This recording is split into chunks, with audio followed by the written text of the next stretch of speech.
Hello friends, బాగున్నారండి అందరూను. నేను కూడా బాగున్నాను ఫ్రెండ్స్. మా ఛానల్ కొత్తగా చూస్తే లైక్ చేయండి, షేర్ చేయండి, సబ్స్క్రైబ్ చేసుకోండి ఫ్రెండ్స్. నేను బెండకాయ కర్రీ ఇవాళ ప్రిపేర్ చేస్తున్నాను. మీకు కూడా నచ్చితే ట్రై చేయండి ఫ్రెండ్స్. ముందుగా స్టవ్ వెలిగించుకొని ప్యాన్ పెట్టుకొని 2 స్పూన్స్ ఆయిల్ వేసుకొని జీలకర్ర,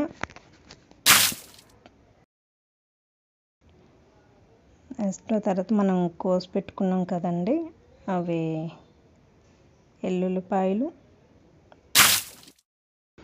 మనం ముందుగా కోసి పెట్టుకున్న ఎల్లుల్లిపాయలు, పచ్చిమిర్చి, టమాటా ఒకటి వేసుకొని మనం వేపుకోవాలి ఫ్రెండ్స్.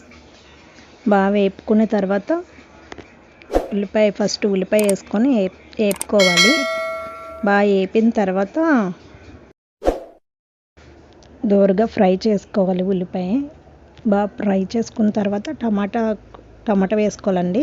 టమాటా వేసిన తర్వాత కూడా మనం కొద్దిగా సాల్ట్ వేసుకుంటే వేసుకోవచ్చు, లేకపోతే లేదు, మనది ఆప్షన్ అది. ఆ రెండు కూడా మనం బాగా వేపుకోవాలి.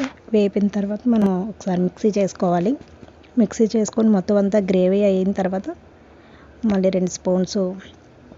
ఎవరైనా మా ఛానల్ ఫస్ట్ టైం చూస్తే లైక్ చేయండి, షేర్ చేయండి, సబ్స్క్రైబ్ చేసుకోండి ఫ్రెండ్స్. మీరు చూస్తేనే కదా ఫ్రెండ్స్ ఎవరికైనా వెళ్తాయి. Please friends.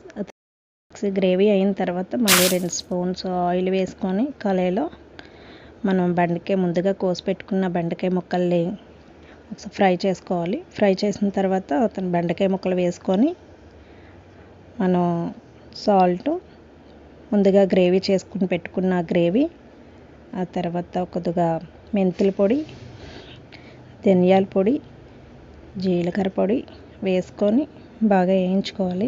తర్వాత 2 స్పూన్స్ కారం వేసుకోవాలి. మనకి రుచికి తగ్గ సాల్ట్ వేసుకోవాలి.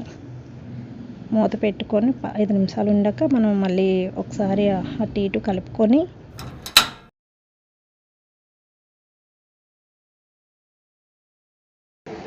మనం ఒక కప్పు పెరుగు వేసుకోవాలండి. మనం వాటర్ వేసుకోవాలి.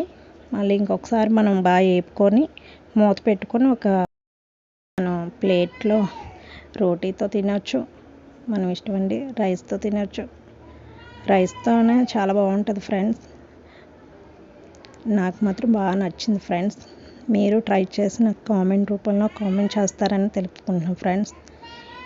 కొన్ని ఐటమ్స్ మనం ఇలా డిఫరెంట్గా వండుకుంటే మన పిల్లలకి నచ్చుతాయి, మన ఇంట్లో వాళ్ళకి నచ్చుతాయి ఫ్రెండ్స్. మనమే ఏదైనా రెడీ చేసి పెట్టుకోవాలి ఫ్రెండ్స్.